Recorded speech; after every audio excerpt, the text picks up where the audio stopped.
أكلتنا لليوم رز بالبازيلا.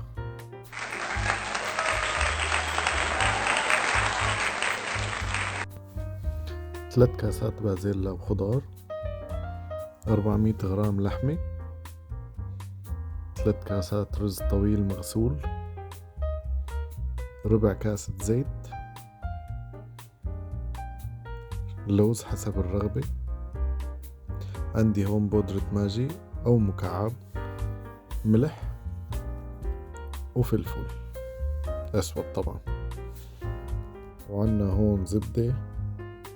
هلا أول شي عندي مي عم تغلي، بنحط فيها الرز مغسول مثل ما قلنا، وبنعير عليهم 8 دقايق. هلا رجعنا هون صاروا 8 دقايق، بنحط مي باردة على الرز مشان نوقف طبخه، ونصفيهم ونحطهم بمصفاية.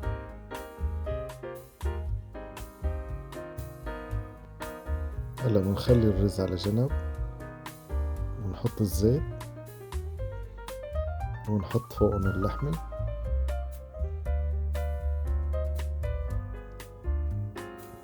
رشة فلفل مو كل الكمية،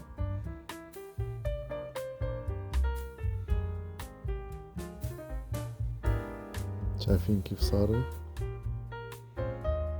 هلا بنحط فوق البازيلا مع الخضار، رشة الفلفل اللي بقيت، ملح، ماجي،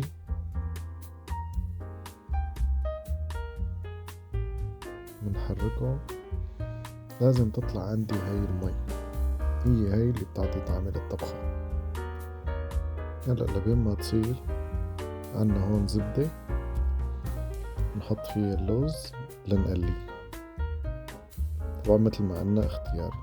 هلا بنضيف الرز على الطنجرة عنا فوق البازيلا، وبنحركها من تحت لفوق مشان ما نخبص الرز. شايفين من طرف الطنجرة لفوق. هلا عنا هون انخلطوا كلياته،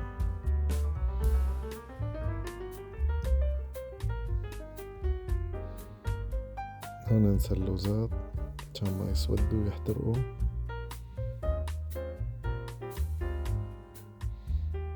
نجيب شقفة الزبدة ونقطعها ونحطها فوق الرز، ما فينا نغطيها هيك، لازم نحبس كل الحرارة اللي بدها تطلع. نحط ورق قصدير ونغطي الطنجرة هيك تمام، وبنعير 10 دقايق لبين ما تصير كمان. عندي هون قطعة خس ناعم، وبرشت خيار بالبراشة، عندي رشة ملح، رشة فلفل، ونعناع يابس، الملح حسب الرغبة، والنعناع كمان، وعندي لبن زبادي يعني. بنضيف كل البهارات مع بعض على اللبن.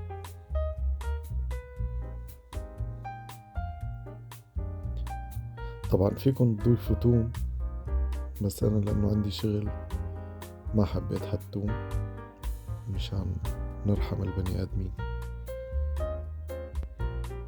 وبنخلطهم كتير منيح. هيك صار عنا لبن بخيار وخس. فيكن تحطوا بس خيار، فيكن تحطوا بس خس. هاي اللبن بخيار، وهي طبختنا جاهزة بعد 10 دقايق.